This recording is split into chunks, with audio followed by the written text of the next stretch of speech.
Now, the next thing I want to touch on is the next festival that's coming. It's Hanukkah. And I know most of you don't know what Hanukkah is about, didn't know about Hanukkah much. So now that you know what we said about these festivals and how you must look at these festivals, so let's look if we as Christians can celebrate Hanukkah or not. So in the time of Hanukkah, most Christians are, in this time we are in, most Christians are getting ready for Hanukkah. We are entering now. I think it's from the 14th or the 16th, I'm not sure now. They're getting ready for Christmas or they're getting ready for Hanukkah. And that's why I'm saying I've seen so many Christians moving away in this time from Christmas and actually switching over to Hanukkah. Because they want to do something in this holiday time, but now they see Christmas as pagan or it's not in your Bible, whichever way you want to look at it. And they want to do something for their children. And now they see the Jews have Hanukkah, so they're looking at Hanukkah and they see all these Christian Jewish people having Hanukkah. So people are starting to look at Hanukkah. But again, you mustn't choose it because you want to do something. It must be done the correct way. So, but more and more believers are definitely moving over to Hanukkah and moving away from Christmas. So Hanukkah can be in your house, especially the ones that got small children. Hanukkah can be an alternative to Christmas in your house. But it must be done correctly if you do it. You've got to know what you're doing. It's for anybody, not just for your children, but it's just, again, an educational thing for Christian children to learn Jesus in their house, in their relationship. So let's quickly look at the backdrop of what happened with the Jews so that you can understand what Hanukkah means. In the book of the Maccabees, it's people back then, in the Old Testament. I'm not going to go in detail with this stuff now. I don't want to do a teaching who the Maccabees is and what they stood for and all that stuff. Just know there were Maccabee people back there in the Old Testament. All right? You can go read this book. It's called the Book of Maccabees. You can go read about this, where it's first recorded, this account. It took place in this event took place in the Second Temple period in the Bible, in the Jewish time. In 169 BE, Antiochus, I don't know how to pronounce his name, marched into Jerusalem and massacred the people. All right, he marched in. He's Greek. He came in. He took over. They worshipped pigs and slaughtered pigs in the temple of the Jews, and they desecrated the temple, and yeah. So Hanukkah celebrates the victory that these Maccabees people had over the Greeks when they came to conquer the temple and Jerusalem and took everything over. They came in revolt against these Greeks, and they pushed them out again. They won over the Greeks that took over their place. There's a lot of info now what had really happened there, how they came in and how they got angry with them, and when the battle happened, when they pushed them out. But I want you just to know, they came in, the Greeks, took over everything, desecrated the temple, offered up pigs in the holies of holies and all that stuff, and the Maccabees couldn't take it anymore, and they stood up and said no more, and they took Jerusalem back, and they took the temple back back in the day. All right, the guy that did all of this, his name is Netanyahu, a priest of the Levites. He's the Maccabee that revolted against the Greeks that did this. And he's the one that then eventually saved the Jewish people from the Greeks that desecrated everything they believed in. All right, remember this guy, this Netanyahu, the Maccabee. His purpose was he was a warrior that came in and pushed back the Greeks and won the Jewish nation back so they could worship the Lord. Because remember, when they came in, they couldn't worship the Lord. The temple was not theirs. All right, so in doing this, he liberated the Jewish people, and then they could start worshipping their God again, the Lord again, and their traditions that they did before that, because they were not allowed to do their traditions when they were under siege. So this festival, this Hanukkah, they saw it as a time to remember what God did for them there with the Maccabees, and where Netanyahu saved them. So that's when they do. Now when they do Hanukkah, after that period in the Bible, every time they did Hanukkah was to celebrate how God brought victory and brought the temple back to them, and everything to do with their Jewishness was saved through this Maccabees, this Netanyahu that stood up and pushed the Greeks back. All right, so that's the very short version of why you have Hanukkah.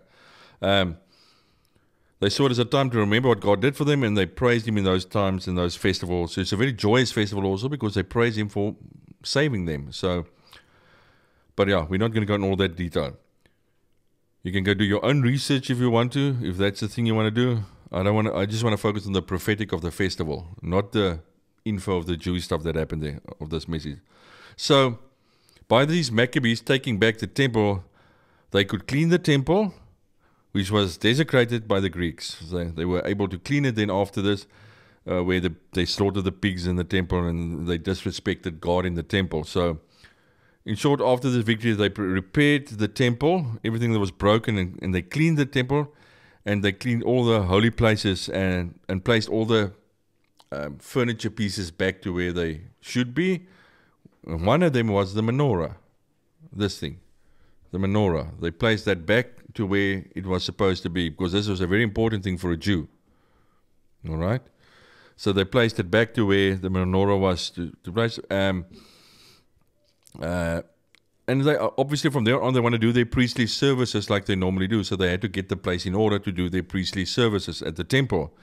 They then, when the Maccabees pushed them back, they cleaned the temple and they rededicated the temple. When it was cleaned and the menorah was placed back, they rededicated the temple, and they called it an 8-day feast. All right, for rededication of the temple. They were saved from the pagan people, so they did that. So why 8 days? Why did they do it for 8 days, this festival? The Talmud, which is a compilation of the Jewish law and the rabbinic teachings, says that the reason for this 8-day celebration is because there was a miracle with the oil of the menorah. But it's a legend. It's not recorded as a true thing. All right? The legend says that when they discovered the menorah, there were only enough oil to last for 1 day. It says that this oil, when they poured it in the menorah, lasted for 8 days, the time it took to make more oil. So for 8 days, they were busy making new oil for the menorah. They had only this oil, the rumor is, and then they had it in there and it burnt in long enough until they had more oil to put it in there. This story was invented within the Judaism to get the oral law that states they cannot commemorate a military victory. They were not allowed to have military victories in this way. So they used this by saying the oil lasted for 8 days so they can have a festival for what happened there, because they're not allowed to have a festival on the military side of it. You understand what I'm saying? They could only have a holiday that was not linked to a war or anything. So this was a war they fought. So then they thought out the story of the oil lasting for 8 days so they can have something to commemorate the temple that was retaken. All right. So they looked at something to do this. So these elders back in those days invented this creative workaround the law so that the people could actually celebrate and remember this amazing deliverance from the enemy. So you understand where this thing came from, this story. So, but whatever the story or the backdrop of the story is, today and for always, Jews have had Hanukkah, and Christians today celebrate this festival, this feast, and it's a rededication of the temple. They call it the Festival of Lights because this burned. It was lit up. The light was lit up. All right? So the important thing of this thing is to understand it's light. It's about light coming back into the temple back there in those days so that the priests could do their priestly work. So that's why the holiday is called the Festival of Lights. So it's called the Festival of Lights, it's called the rededication of the dedication, and it's called Hanukkah, what it all means, and that's why there's all those names. You know why there's more than one name. To commemorate this holiday, you will see now they have the menorah with the 8 branches. Instead of the normal menorah, like this one, with the 6 branches. And if you want to know why we call it an 8 and a 6 branch, we don't speak about the one in the middle. So that one it's actually got 9 and this one's got 7. But you speak of it the 8 branch and the 6 branch menorah. All right? The 9 branch menorah, which we use, they use for Hanukkah, that's what it's called. That's what it's called, the Hanukkah. That's what the one with the 9 branches, the 8 branches with the 1, it's called. All right? The 8 branches of that menorah represents the 8 days of this holiday. And the 9th one is added as a shamash. Don't know if you've heard that word before. The one in the middle is called the shamash. Those are the other branches. This is a shamash. What's the other word that you understand about shamash? Servant. This one is the servant. Why is it called the servant?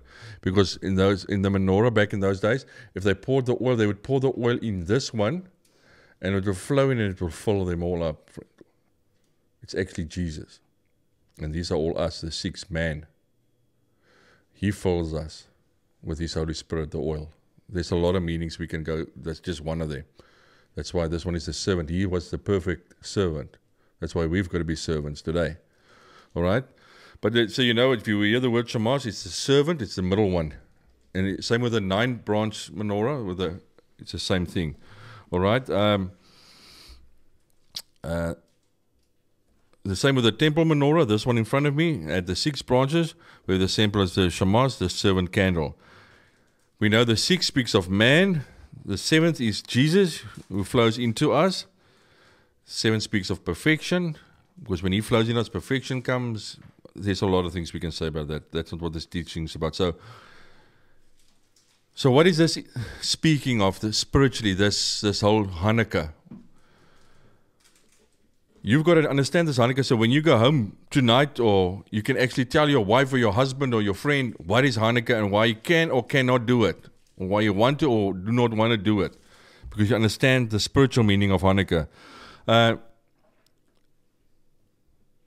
If we look at it prophetically, and again, this is where, if you believe in the rapture, you can't see what I'm going to say now. Who is the temples now in your Bible? Us. We are called the temple of God. This thing was done because of a temple that was desecrated back in those days. All right? So,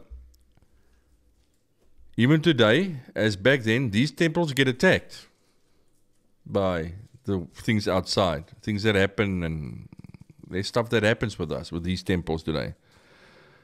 And what's the purpose of attacks that we have on our temples today? With lies and stuff? It's to snuff out the light that's in you. The enemy wants to take out your light. And if you know he's been conquered, it is very difficult for him to take out your light. But if you don't know that, it's for him very easy to take out your light. He wants to get that Jesus, the light, He's called the light of the world. Jesus is light. He wants to get that out of you. So we are the temples. Jesus is light. He shines in us. The temples, the Bible says, He's in us, this light. So Hanukkah is even mentioned in your Bible in the New Testament, for those that don't know, who haven't seen it in your Bibles yet. Jesus visited a feast in the Bible. Here's it. John 10. There Jesus goes to a festival. En dit was die feest van die tempelwyding in Jerusalem. En dit was winter. And it was the feast of the dedication at Jerusalem.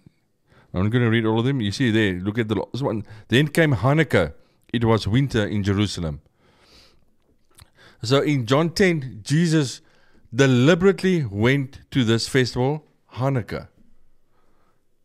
Then you have to ask the question that I always teach you, why is this recorded in your Bible that He went to this festival? There must be a reason. You would not put this in the Bible if there was no reason. This is where it gets interesting. So if this is in the Bible, what is it saying to us as the bride? What was going on here that this is such a pivotal thing. These, maybe we should first read it. Remember, let me put it this way. Remember, they're having Hanukkah. Why are they having Hanukkah? Because of this guy that conquered the Greeks. And he saved the temple in the nation. He was this warrior guy that stood up against everything that was wrong, and he conquered it, and he won. And they're celebrating that fighting spirit of this man that conquered them. Remember that I explained. That's why I told you this. You've got to remember this to understand what's going on here. He was a powerful leader, and they are celebrating what he done for them. So here stands Jesus as they are busy with Hanukkah in John 10, and they ask him the following question when he goes there. And this is where it gets interesting. Look at the question. The Jews therefore came around about him and said unto him, How long do thou hold us in suspense? If thou art the Christ, tell us plainly. Jesus answered them, I told you, and ye believe not. The works that I do in my Father's name, these bear witness of me. But ye believe not, because you are not of my sheep. My sheep hear my voice, and I know them, and they follow me. This is actually very hard words that he's saying here. And I gave unto them eternal life, and they shall never perish, and no one shall snatch them out of my hand. That is his response to them asking, show us that you are the Messiah. Why would they at this exact moment want to know if he's the Messiah? They're asking him at this festival, when he walks in, show us plainly, you are the Messiah. Because a lot of them didn't believe he was the Messiah. But why is this recorded in your Bible? Because they were celebrating a guy that conquered them, that saved them from a conqueror that wanted to take them over, save them. At this moment in their lifetime, who was over them? The Romans. And the Jews believed that the Messiah is going to be a warrior. A strong warrior that's going to build up an army and conquer the Romans. They believed that. So by celebrating Hanukkah, they looked at him and said, are you that warrior? Because then you have to show us and prove to us, because we're honoring a warrior here today. Netanyahu, we're honoring him, the Maccabees. They were warriors. They saved us from the ones that conquered us. We're waiting to be saved from the Romans, and you don't quite fit that warrior image. Are you him? Because then you have to prove it to us that you are him. Because he didn't look like a warrior. Do you see why they asked that question? You've got to see these things in your Bible to see why they deliberately asked the question. Because they're busy celebrating a guy that saved them. And they're waiting for the Messiah to save them. And he's saying he's the Messiah, so they want to see, are you going to save us then now from the Romans? Like Netanyahu saved us from the Maccabees. The Maccabees, Netanyahu saved us from the Greeks. So, do you see why Jesus deliberately went there? Because he knew they were going to ask him this question. He deliberately went to this festival.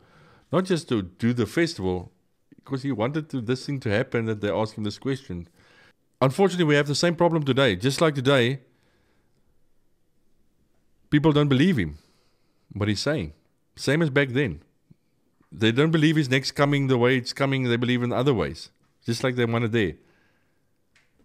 They want to fly away, be taken away. They don't want to stay behind. They've got their way of thinking how it should be, because they don't believe what is said. They believe this, what they believe in the Torah. Today the Christians believe what they believe in the Bible. It might be a wrong doctrine. But for our generation, this is a foreshadowing of how he's going to be at the day of his return in us, where he's going to do what he says there, conquer death. Death is going to be conquered. He's going to give us everlasting life. And he's going to come on the Lord's day for one purpose and one purpose only when he returns. To restore his temples. With him, the light.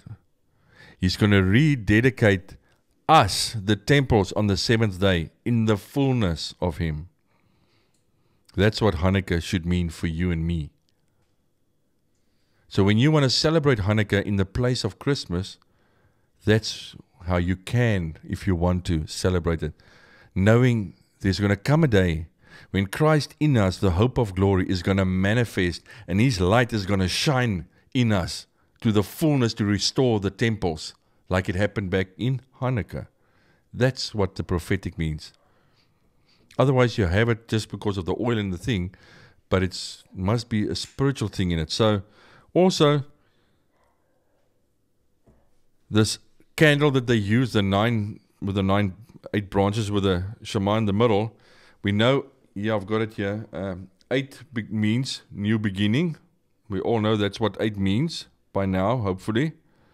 That's what the number 8 means in the Bible, a new beginning or resurrection. Those are the 2 meanings of number 8. Because remember, it's 9, 8 plus 1, the menorah.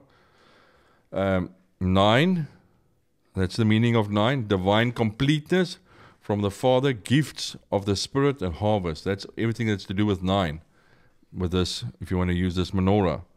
So this temple was rededicated, and the same is going to happen to us. We're going to get rededicated. The light is going to be placed.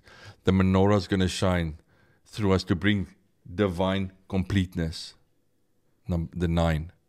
That's what's going to happen with us. We're going to have divine completeness from the Father, gifts of the Spirit. We're going to have all the gifts of the Spirit in the fullness of the gifts of the Spirit when He returns. We will be restored to the fullness, and we will be rededicated as God's temples on the Lord's day when He's coming back. So His light will shine in us these 8 days. Remember, this festival is 8 days. Why? What do you see with 8 days? 8 means a new beginning. We're going to walk in a new beginning when this is done. For eternity. That 8 is the new thing. It's eternity. We're going to walk like that. It's not going to be taken away again. We're going to walk like this temple with Him in us forever then after that. That's what the 8 means. Something new that's going to happen. So should you want to hold the festival of Hanukkah, then you can place a normal menorah or a 9-candle menorah in your house if you want to celebrate it. Because I know the ladies, they want to make up their houses like they did with Christmas. And a lot of the people that does Hanukkah, that do this Hanukkah festival, they make up their houses like Christmas, but with Hanukkah stuff. So you can use a menorah in your house. You can, each day, what a lot of people do is each day they light one of the candles for the 8 days. They would read scriptures about light, and the light from the Old Testament right through. You can do your own thing. There's no specific way. But that's ways that people honor Hanukkah and honor what He's done. But you can honor what He's going to do as well, if you want to have Hanukkah in your house. So if you want to do this with your kids, it's something beautiful to show to them what's going to come, how He's going to restore us as the body, as His bride, Him being the light. You can teach them about Jesus being the light of the world, Him filling us, flowing us, and because of Him we will burn, because He gives us the oil that we will burn. There's a lot of stuff you can teach your kids in this.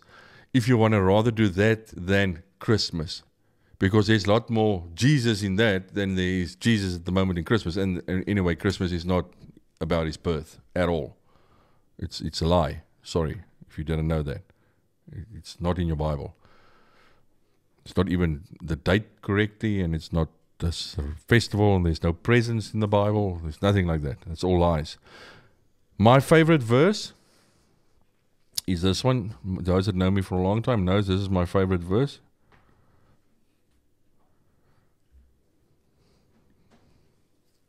Isaiah 60. This is what Hanukkah is about. It's on my little candle here in front of me. That's why my little candle is burning in front of me. It's on there as well. Arise and shine, for thy light has come. This is a prophetic verse for the Lord's day. Arise and shine, for thy light has come. What will happen on the Lord's day? You will arise and you will shine. Why? Because your light has come. Hanukkah.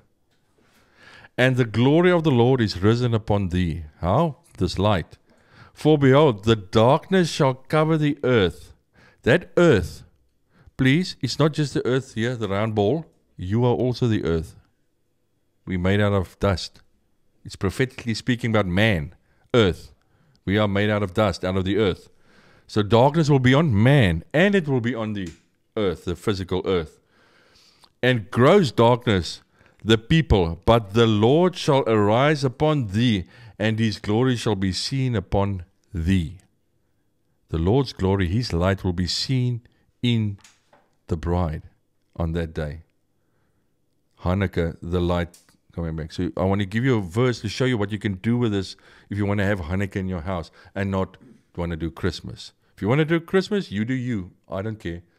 I'm giving you an alternative that you can have. Lots of Christians celebrate Hanukkah these days, and more are celebrating it in the place of Christmas. You can also drape your houses with beautiful decorations if you want to honor Jesus as the light. There's a lot of stuff you can buy for Hanukkah.